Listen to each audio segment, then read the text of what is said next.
محرم کی 10 تاریخ کو اگر کوئی شخص اپنے گھر والوں کے نفقے میں کھانے پینے میں نفقے میں خرچے میں وسعت سے کام لے تو اللہ تعالیٰ اس کی برکت سے اس کو سارے سال اس کے روزی میں انشاءاللہ برکت رہے۔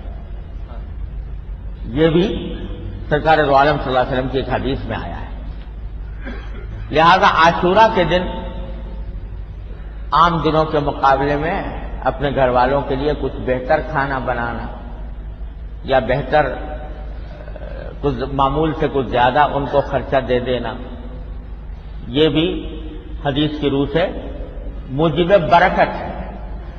اس کو فرض واجب نہیں سمجھنا چاہیے، یا اس کو یہ نہیں سمجھنا چاہیے کہ ذرا ضروری ہے یہ کام، لیکن اگر کوئی کرے تو اس کی یہ برکت حدیث میں بیان فرمائی گئی ہے۔ یہ موجب خیر و برکت ہے کہ ذرا عام دنوں کے مقابلے میں کچھ خرچہ زیادہ دے دیا جائے اپنے گھر والوں کو، اور یا یہ کہ ان کے لیے بہتر عام دنوں سے مقابلے میں زیادہ بہتر کھانے کا انتظام کر لیا جائے۔ اتنی بات حدیث ہے۔